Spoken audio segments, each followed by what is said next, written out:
Ishiro Honda once said that the tragedy of monsters is the fact that they are born too tall, too strong, and too heavy. And at least in the context of the films, he was right. These attributes have led to Godzilla having many disagreements with the Japanese military. But at least in the context of pop culture, these attributes have led to the opposite for Godzilla. They've allowed him to prosper and produce 28 movies. But I want to analyze this and discover what it truly is about Godzilla that attracts people to him and why he's been so endearing. And the only way to truly do that successfully is to review every Godzilla movie ever made.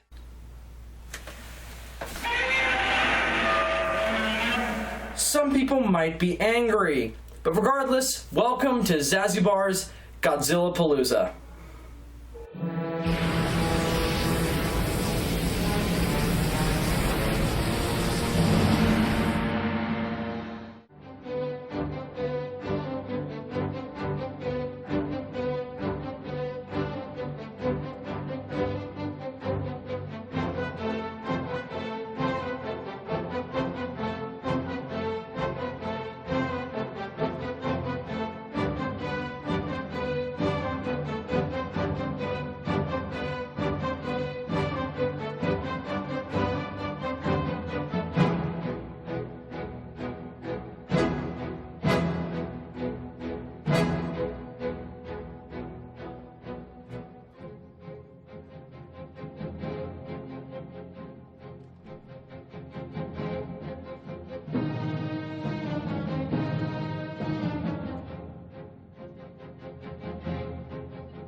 Greetings, people of Seatopia.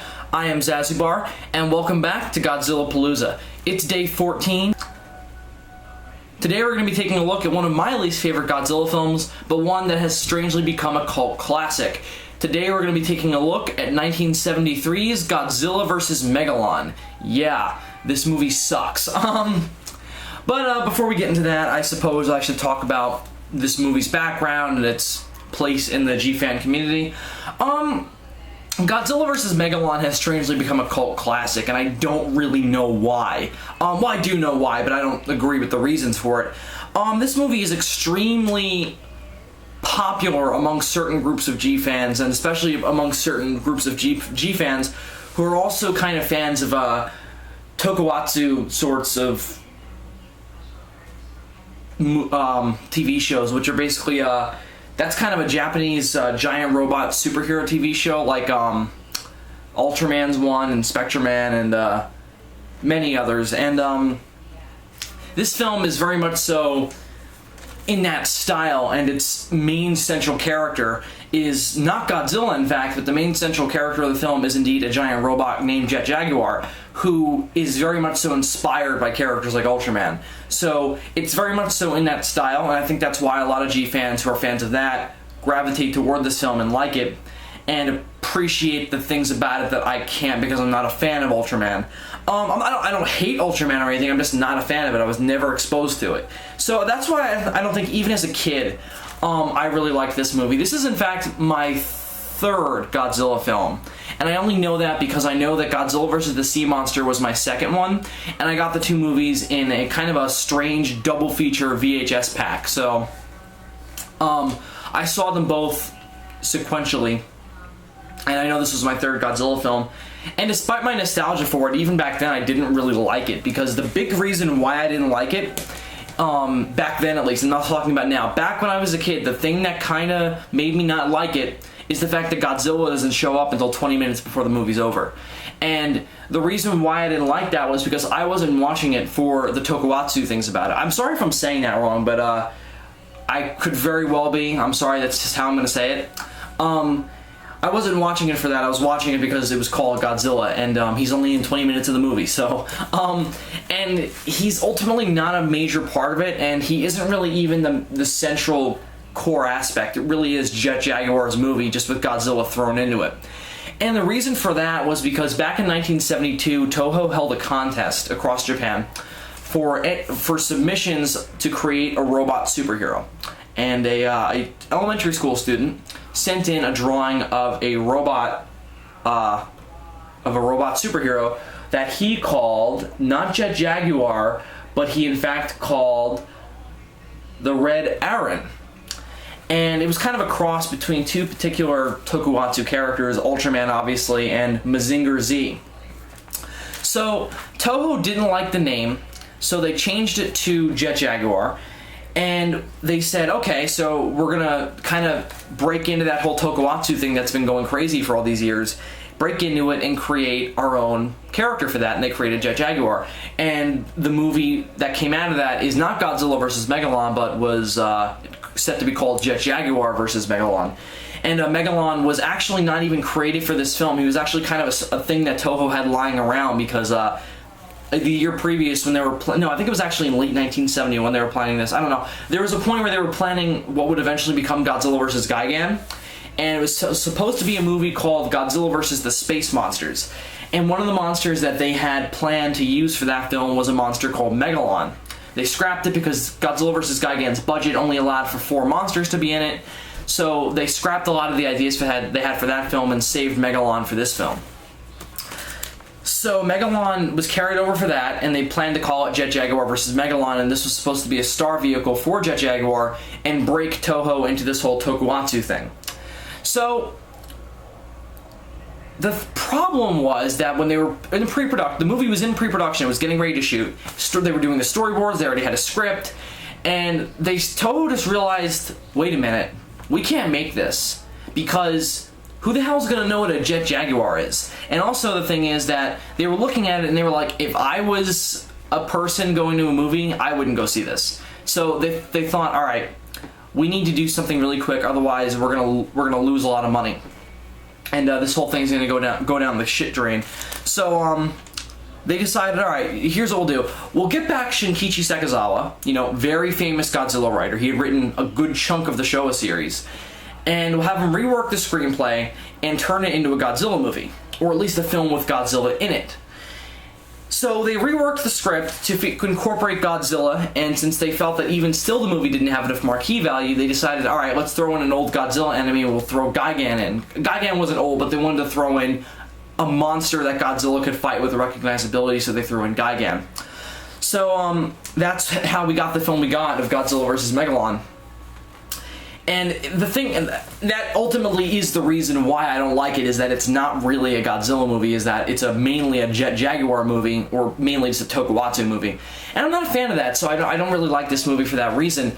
And also, the fact is that I'm watching the movie because the name Godzilla is in the title. The fact that he only has 20 minutes of screen time is a problem for me, because the movie is advertising the fact, hey, this is a Godzilla movie, even when it's not. Because he really is just a big gun in this movie. And this film is the very core of the problem with the late Showa series, all the stuff after Destroy All Monsters. Or, you know, here's the thing. After Godzilla's Revenge, this became the core problem. The core problem was that Godzilla was just a big gun. And it just got worse and worse as the series went down, and now we got to Godzilla vs. Megalon. It is a big problem. We'll bounce back from it with the next 2 films. Well, the next film, because I feel like Terror Mechagodzilla has a problem with this as well, but not as bad as Megalon does. I mean, Megalon is just, it ruins the movie for me at least. In that he is just there to kill the other monster. That the only purpose he serves in the story is, hey, we need something to get rid of this thing that's destroying stuff, get Godzilla. And they say this in the movie. The rest of the first like 2 acts of the movie have nothing to do with Godzilla. Well, there's a really contrived thing of, I'll get into this in the plot, but basically, the whole premise is that, there have been these underground nuclear explosions caused by humans doing nuclear tests.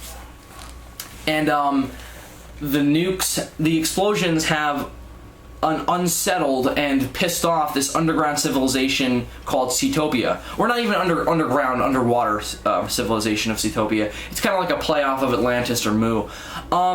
So these people are pissed off, so they send Megalon to destroy the humans, so that way before the humans can destroy them. Here's how they try to work Godzilla into it. And I know what you're thinking, oh, nuclear bombs, we're taking it back to the original stuff, the original kind of allegory. No, we're not. The nuclear bombs play into it in that the bombs disturb Godzilla on Monster Island, but they disturb all the other monsters on Monster Island. And I don't care, because all you're doing is just showing with the opening credits that this is a Godzilla, because all of this happens in the opening credits. And whenever Godzilla's in the movie again after this is never brought up, that the bombs bother him on Monster Island and piss him off. This is never brought up again. Godzilla doesn't do anything about it, like he did with Hedorah. Because I forgot to mention this in my Hedorah review, and Adam happened to point it out to me, but Godzilla was a little bit more involved with going to fight Hedorah in that film than I gave it credit for, and that the pollution thing was bothering him and he did something about it. So as I said, it's getting worse as we go down the series, because now with Megalon, he is just a gun. There's nothing specifically about it that attracts him independently to it. He has to be brought into it. So we've gotten to that point now, and even in Godzilla vs. Gigan, it didn't really have this problem. He was there for a reason. He was attracted there by the tape. With Godzilla vs. Megalon, there's nothing about the enemy of the film that attracts Godzilla specifically. They try it, they don't do anything with it, they try it with the nuclear bombs, it doesn't work, they don't do anything with it, and it just leads to Godzilla feeling very disconnected from the movie. And the thing is that, with him just feeling like a big gun, it makes the movie very unenjoyable, because not only does he not have a lot of screen time, but since I'm watching this for Godzilla, it bothers me in that the movie isn't delivering on why I'm watching it. So that's a problem and leads to me not really liking this movie. So I don't want to get into too much else aside from I don't like this movie at all. It doesn't work for me in any way, aside from being kind of a good laugh. So we'll get into that though when we go into the rating. But I just kind of wanted to establish that I don't find this movie a cult classic in any way. I know why some people do, and I appreciate that. I'm just not a fan of it or a fan of Tokusatsu. So I can't appreciate it on that level. So I don't want to say anything else without getting into the plot first. So basically what happens is I kind of already outlined it. But basically what happens is the Seatopians are being bothered by these underground nuclear tests being committed by the people, by the the ground level people, and they send out a monster. They want to basically start a war with these people and stop them from bombing them. So they decide to send out a monster called Megalon to destroy these people and win the war. So Megalon's basically just a weapon as well. They also send out agents to break into the home of an inventor named Goro, who has created this this robot called JIT Jaguar, and they want to use the robot to create an entire army of JIT Jaguars to invade Earth. Or not Earth, but they want to invade the people's world. So they want to steal JIT Jaguar and reverse engineer him to create an army. This doesn't work. JIT Jaguar ends up going back to this. They do end up taking control of him, but Goro regains control of him and instead uses him to get the attention of Godzilla on Monster Island and bring Godzilla to back to Japan to fight Megalon and stop all this. JIT Jaguar in the meantime has kind of gone on his own and relinquished control even from Goro, and kind of goes off and does his own thing and decides to combat Megalon on his own without any human guidance, and for no reason at all decides to grow big and fight Megalon. So that little fight's underway. The Seatopians, for some reason, well, I'll tell you why. The Seatopians, knowing that Godzilla's on his way, realize that they need a trump card because it's Godzilla to not only deal with JIT Jaguar and the Earth and the people, also to deal with Godzilla. So they decide to call up the cockroaches of the Space Hunter Nebula M, which is where the cockroaches were from in Godzilla vs. Gigan, and request assistance from Gigan to come in and help Megalon and help their world domination. No explanation for why. No explanation for how they know the space, how they have access to the Space Hunter Nebula M. No explanation for how they know what Gigan is. They just call them up, say, hey, can we borrow Gigan? They say sure. Gigan comes to Earth and then begins to assist Megalon in beating the ever-living shit out of JIT Jaguar. Not that Megalon even needed his help. I mean, he was kind of not having a problem with JIT Jaguar. But then a three-way fight's underway, and then Godzilla comes along to help his pal JIT Jaguar out, and there's a four-way battle between Godzilla, Gigan, Megalon, and JIT Jaguar. There's about a 15-minute long fight, which is easily the best part of the movie, but that's not saying much.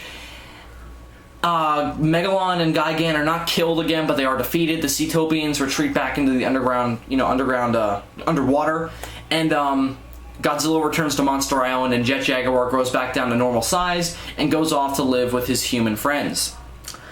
So that's basically the plot in a nutshell. It is extremely simple, and it's not simple in a good way. It's simple in you don't feel like there's a driving force behind it, like it's just kind of happening. And there's nothing that kind of drives the story forward. It's more of, oh, there's Seatopians around, and they're using Megalon to destroy the city, and here's all these scenes that could kind of work off of that, but we're not going to explain any of them. The movie doesn't really have a central driving force. None of the human characters are entirely all that interesting or even likable. They're just not that memorable and boring. So they're not a driving force. Just the movie seems to be extremely contrived as to how the plot moves, and that leads to it being terribly paced. So you get very antsy watching this movie without knowing what the driving force is. Like, it just seems to be unnaturally happening. Like, without the humans or anything moving the plot forward. Not the humans, not the monsters, not anything. The movie just seems to be kind of happening. And that leads to a movie that doesn't really feel like a movie, but feels more like, what the fuck did I just watch? In that, with all these random scenes happening for reasons you don't know, like, for example, the scene where Megalon destroys the dam, it's cool looking and easily one of the best special effects shots in the film, but you don't know why it's happening. And this other scene that doesn't make any sense is when Megalon is just jumping around the plane, jumping around like the Japanese planes. There's a line saying that he might have been the control by the Seatopians of Megalon has somehow been broken. Never brought up again how they regain control, if they ever lost control. It's just a theory, and it just causes Megalon to jump around and go nuts. But that theory can't be right, because a couple of seconds later, we see Megalon destroying a city, with stock footage from Ghidorah the three-headed monster. Just with Megalon inserted where Ghidorah was. It happens for no reason, and there's no explanation for it. So when that happens, that leads to an extremely poorly paced film. But not even that, it just leads to a movie that when you don't know why stuff is happening, you don't get involved with it. So it's a problem for me in that regard. The other problems with it are there's no gravity to the plot at all. You don't feel at all the threat or the danger of the Seatopians or Megalon. There's nothing. It's not like what we had with in Astro Monster or Destroyer Monsters, or a little bit with Gigan, even though that wasn't that great either. But this is easily just like, you don't even at all feel the gravity of the invasion. Like, it's just kind of like, oh, yes, we have a giant monster and it's going to destroy a couple of cities and fight a giant robot, and ooh, fear us. You don't fear them at all. And there's no gravity to the invasion. They talk about how they have agents on Earth that are enacting their orders, but we only see that in 2 scenes, and even then, you don't get the sense that it's enough people where it's a problem like we have with Destroy All Monsters. It literally is just, hey, pay attention to us, we've got a giant monster. So you don't feel the gravity of their invasion at all, it just kind of happens. So the plot sucks, there's no driving force behind it, scenes just kind of happen, and it leads to a very disconnected movie that you don't really get involved in because there is no driving force behind it. It just kind of happens. And the plot is so goofy that the fact that there is no driving force and that it is so goofy, you just feel very disconnected to it. And it's not a good kind of campy like we have with Godzilla vs. Gigan, it's a goofy kind of campy that you laugh at. Just like, the plot in this movie is ridiculously laughable, unlike Gigan, which was kind of, sci-fi and campy a little bit, but it was taken seriously. The aliens were threatening, and there was a natural moving plot that supported that. There's nothing in this film that supports it. It really does fall flat. So, that's the plot. It sucks. And again, there's no driving force behind it, which will lead us into the human cast. They are so boring and flat. The acting is not really the problem. The acting is, it's whatever. It's generic monster movie acting. Not generic Godzilla acting, because that would, you know, I don't think that a lot of Godzilla acting is that bad. But this is just generic monster movie flat acting. Everything each person says feels forced. And they just come off as flat. There's nothing interesting about them. None of them have anything memorable about them. I don't even remember any of their names except for the stuff I found on IMDb. The only one whose name I remember is Goro, because that's a name that's been used many times in Godzilla movies. So I kind of just know that name. So when it's uttered, I'm just like, oh, this guy's name is Goro too. So I don't know any of the other human cast names. They're all so flat and boring that they don't drive the movie. And they don't give you something to connect with and follow when there's no monsters on screen. And they don't have as much screen time as the cast of Godzilla vs. Gigan did, but they have enough where the fact that they are so flat and boring makes the movie boring. So, and makes it, I don't want to say unmemorable, but boring and flat and difficult to watch. So, the human cast is bad in that regard. And I really have nothing else to say about them because they are so boring and flat. So they're basically just objects that just kind of exist in the movie with nothing behind them, no driving force. Oh, well, they're not the driving force, and they just don't do anything very interesting or memorable. So they suck. Let's get into the monsters. Easily the best part of the movie, even though they're not all that great either. I'm not going to talk about the effects just yet. Let's just talk about the monsters' personalities and what they do in the story and such. So let's talk about the new monster, Megalon. We'll talk about JIT Jaguar right after that, since he is technically the star of the movie, but we'll get into Megalon first, since he comes off as more interesting to me than JIT Jaguar does. So Megalon is also kind of a cult classic, just like his movie. He's a fan favorite. And I can definitely see why. He's got a really cool design. I love the drills on his arms. His face is extremely threatening and intimidating, and overall his design is great. The thing that kills him slightly for me is the fact that he, at least to me, he feels a little bit like a ripoff of Gigan, and that he's got a very similar idea going. It's kind of a cyborg-esque idea with, you know, a cutting object for hands, and he's a sharp-looking monster. He flies, and Gigan never shot lasers in Godzilla vs. Gigan, though he was supposed to. They just didn't have the budget for it. And Megalon does shoot this. So you get they kind of a rip-off of each other in that regard, but more Megalon to Gigan. And seeing them on screen together really just comes out. Like, just the way they move is very, very similar. And the way they fight is very similar.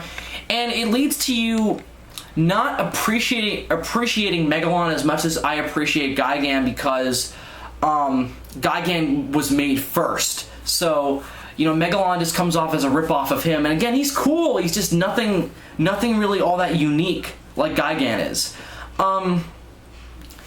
He's easily the best part of the movie, I guess. I mean, Gigan has barely any screen time that isn't stock footage, so I can't say Gigan is, and Godzilla isn't even kind of. So Megalon is probably the best part of the movie. His scenes where he attacks are sort of entertaining, though not nearly as much as Gigan's were in Godzilla vs. Gigan. And basically every attack scene he has is stock footage with him just plugged in for another monster, usually Ghidorah, and or Ghidorah, excuse me. And that just leads him to not having as much impact as Gigan did. Especially when he's in the same movie as Gigan, that just leads to it coming off as even worse. So Megalon's cool, just not as good as Gigan, which he is comparable to because he's in the same movie as him and has a similar design. So he's not as cool as Gigan, but he's easily the best part of the movie. The last thing I want to say about him is he's really goofy at points. Like the scene where he jumps around on the Japanese planes and acts like a fool, and like that goofy roar he makes, it leads to him not being as threatening as he could have been. So Megalon is cool, just not as cool as Gigan is. But let's get into technically the real star of the movie. Let's get into JIT Jaguar himself. Again, as I said earlier, JIT Jaguar was supposed to be the star of this film. And it's very clear with the way the movie moves and the fact that he has way more screen time than Godzilla does, that he should get top billing over Godzilla. Not in coolness, just in the fact that he has more screen time. JIT Jaguar has become a major joke amongst Godzilla fans. He looks terrible. He's mostly just a ripoff of Ultraman, and he just looks awful. And everything he does is goofy and annoying. And he's just become a big joke amongst Godzilla fans as nothing more than a goofy robot ripoff of Ultraman.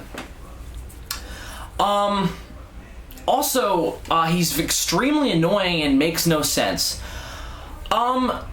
JIT Jaguar in this film makes no sense in two ways. One is that he goes under his own control when he's being controlled by Goro, but doesn't do that when he's under control by the Seatopians. There's no reason why not, because he just kind of decides when he's being controlled by Goro that he doesn't want to be controlled anymore. There's no line to support that he couldn't have done that with the Seatopians. There's nothing talking about how the controls were any different. It's just he decides to do when he's good. Just seemingly for the sake of drama. There's the other thing that makes less sense, because at least there is a line where Goro says that he did install on JIT Jaguar the ability to go under self-control, and at least it goes that far. The one that doesn't make any sense is that JIT Jaguar grows like 3 times his size. Probably even more than that, but he grows to like Godzilla size. And there is a line that Goro says that he must have just programmed himself to increase his own size. How? The only thing that you said is that you programmed in him survival capabilities. That means that all that means is that he can make decisions for himself without you telling him what to do. That doesn't mean he can do whatever he wants and just install programs in him that weren't installed already automatically. And when you do that, it makes him less interesting, because basically you're turning him into a giant MacGuffin. Basically what this means is that if JIT Jaguar can create a program in himself that allows him to grow to 3 times his normal size, then he should also be able to program in himself the ability to create a gun with the distinct purpose of killing Megalon, so he doesn't even have to fight him. That's how far I could take that idea of, oh, he just programmed it into himself with no other explanation. So that's fucking stupid. And is not explained at all, and it leads to JIT Jaguar being incredibly goofy and annoying and making no sense. So I hate JIT Jaguar. I don't think he deserves the somewhat cult following he's gotten. He is very much so just a ripoff of Ultraman, and is so annoying that even that doesn't save him. And he does definitely deserve the more popular notion of him being a joke, because he is just a joke. But I probably wouldn't be giving him this much harsh criticism if he wasn't in a Godzilla movie, if this was his own movie. But it is, so I feel like I'm going to be harder on it than I would have been. So I hate JIT Jaguar. Let's talk about the character that has potentially the least screen time in the film next to Gigan, Godzilla. Even though he's top billed. Godzilla, again, only has 20 minutes of screen time, and it's all, for the most part, incredibly goofy and laughable. There is nothing character-wise I have to say about him. He is the same, but less cool that he was in Gigan. He's just a big gun superhero, and it's not as interesting or as cool or as badass as he was in Gigan. He's just kind of, hi, I'm here to help you, JIT Jaguar, let's fight these 2 comeuppance. So it's just stupid, and Godzilla is not the best part of the movie because he doesn't have he barely has any screen time, and overall it's just, I have nothing to say about him. I'll touch on his design. This is the design that's going to be used for the rest of the Showa series. It gets better with each film, but in this film it looks terrible. The thing that kills it for me is the head. The head just looks so dopey and just goofy looking, and kind of dead that I don't like the design. I don't like the head at all. The rest of the design is okay, but my least favorite part is the head. It just looks ridiculous and dead and fake looking. And infamously, this Godzilla suit was made in a week, so it really comes off as rushed, and just looks terrible. The way the mouth moves looks very inorganic and unnatural, so I really do not like this Godzilla suit, or this Godzilla design. He is just a big gun superhero, and this leads to the film not having much of an impact on me because I watch it for Godzilla. So the last thing I want to talk about, or the last monster I want to talk about, I should say, is Gigan. He doesn't have a lot of screen time. A lot of the screen time he does have consists of stock footage and him just beating the shit out of JIT Jaguar.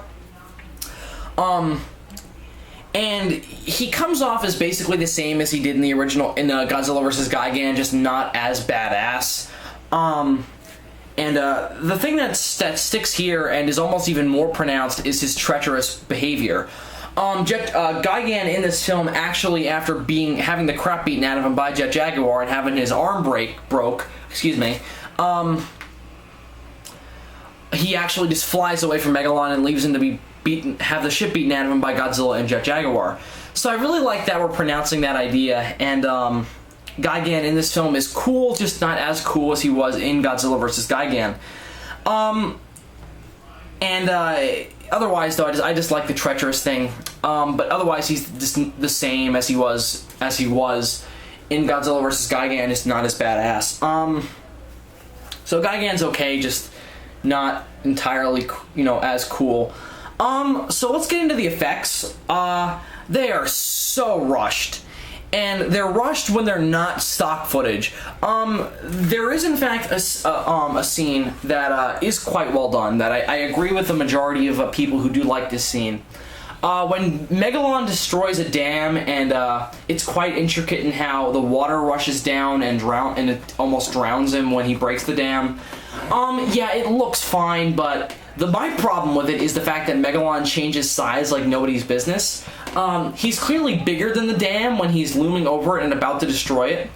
But then after he destroys it, he's like 1/4 its size. It makes no sense. And otherwise, though, it does look good. I mean, I like how Megalon like cascades down with the water. And it does look good. But that's really the only scene that looks good at all. The rest of it looks just goofy and rushed and laughable. That last fight scene, while slightly entertaining, is incredibly laughable. Just the moves the monsters do look unconvincing as real monsters. They look like rubber suits beating the shit out of each other. And they do some things that are just extremely laughable. Infamously, this is the film where Godzilla has his flying kick. The part where JIT Jaguar pins down, or he holds Megalon, and Godzilla continuously rams into Megalon by flying through the air on his tail. It's just weird. And it's entirely laughable and just does not make any sense. But regardless of that, it's cool, but it's goofy as all hell and laughable. So, yeah, the effects are not at all convincing. They look like rubber suits constantly. There's this scene where Godzilla throws Megalon up and down, and it's just entirely laughable. Megalon looks like a rubber suit. You can see the legs buckle under the fact that there's nothing in there, like it's just an empty rubber suit. And it's not at all convincing. I feel like the big thing is that this movie was shot in 3 weeks. And the problem with that is that it's rushed, and it doesn't give you the time to hide some of the phoniness of the suits. And it's not the kind of time that Zazubaar would have taken. And it comes off as extremely rushed and laughable and just, not good. So the effects are rushed, they're extremely poor. And I think this film being so popular leads to the misconceptions about Godzilla being a goofy guy in a rubber suit. I totally blame this movie for that, because it is the most infamous for that, because the effects are so rushed, and is definitely a big part of Godzilla's poor reception amongst Americans, especially. in that he is just this goofy child protector in a rubber suit who beats the shit out of alien monsters. And this film is a major reason for that, especially with the poor effects. So, I really do not. I resist the effects. They're extremely bad and laughable. And, you know, the Godzilla suit looks terrible because it was so rushed, excuse me. The best of the four monsters is probably Megalon. His suit looks very good and for the most part realistic. I would imagine that's the one they spent the most time on because, you know, he has the most screen time. JIT Jaguar's suit is terrible. I think this is just the material it's made out of to look more like a robot. He looks like the Michelin Man. And the main reason for why I say that is the suit looks like it's made of like tire rubber. And also the design doesn't help that in that he's got kind of these like tire-esque scrunchy things on his arms that make him look like the Michelin Man. You constantly see the suit buckling under pressure, and you can see the rubber fold. And at some points you can see the crease on the back where the zipper is. It's just not good, and overall the design of JIT Jaguar is laughable, and just the effects are not that good, or they're bad. So the effects overall are just rushed and terrible. And I want to talk about the editing briefly as well. The editing of the last fight scene ranges from okay to terrible. There are points where you can just not tell what's going on. And part of the problem of that is the use of stock footage. Godzilla vs. Gigan was much more crafty with its use of stock footage. And not to give it props for that, I detest the use of stock footage in anything. But the stock footage in this film just kind of is inserted randomly. Not as bad as Godzilla's Revenge, but it's close. And it's just like the monsters will be doing something in the newly shot footage, and then it'll cut to stock footage that has nothing to do with that. Like Godzilla will be on the ground and fighting Gigan on the ground. So it'll cut to stock footage from the last film of Gigan flying when he was just on the ground, and it's just confusing and it's just poorly edited and makes you scratch your head. And it just comes off as rushed. That's really the biggest problem with this movie, that it was so rushed. It was shot in 3 weeks. It was shot on a shoestring budget.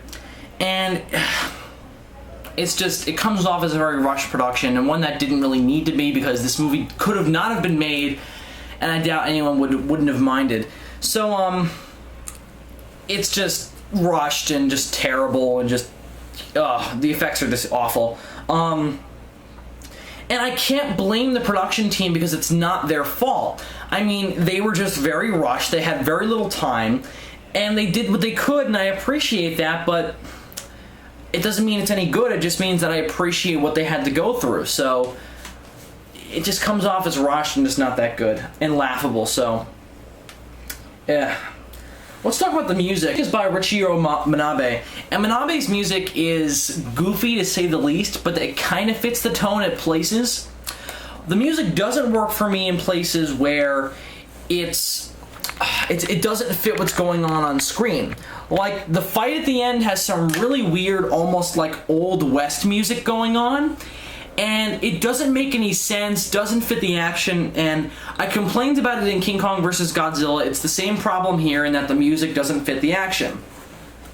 The music is just way too 70s, and it's 70s in places where it shouldn't be, like that last fight scene, and overall the music is just really just not that good and poor, and it oftentimes blends in with the rest of the sounds of the film where you can't even hear it. So the music is goofy, and so 70s, especially the radio music that plays. And that's not a problem. I mean, that's just going to be the fact that it is the 70s. But the music in places is just so 70s that it distracts from the movie. Even worse than it was in Hetera. So the music is just not that good. It makes the movie distinct, but overall it's not that good. And the JIT Jaguar song, oh my god, it's so goofy, and just it comes off like a pilot for a JIT Jaguar TV show where that would be the theme song, and I don't, it didn't happen, and it's laughable and goofy, and the music comes off as that in general. It's just not very good. So that'll about do it for this review of Godzilla vs. Megalon. It sucks. Every aspect is wrong. Nothing really works about it. The only thing I can really say that I like about the film is Megalon himself, and that doesn't save the movie because even he's not all that great. I can see why it is a cult classic. I can appreciate it. I'm just not a Tokusatsu fan, and because of that, I can't give this movie a high score because it fits into that genre, because I'm not a fan of it. I watched this movie for Godzilla. He's not in it that much, and ultimately the story is just poorly put together. The effects are poor, the script is poor, everything about it is poor, and the movie is just ultimately the movie is a really big problem as well because it ultimately led into Godzilla having that misconception of the goofy rubber suit kickboxer fighting aliens. And I have to blame the movie for that because it kind of cast a poor shadow on Godzilla. So I have to give it, I have to give it, points off for that because it was just such a problem for Godzilla's being able to take him seriously. So I don't like the movie for that reason as well. But just, the movie in general is just not very entertaining. It's laughable. It's goofy.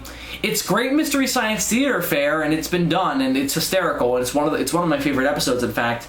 But overall, the movie, it's extreme. It's almost so bad it's good, but not entertaining enough for me to say that's a good thing.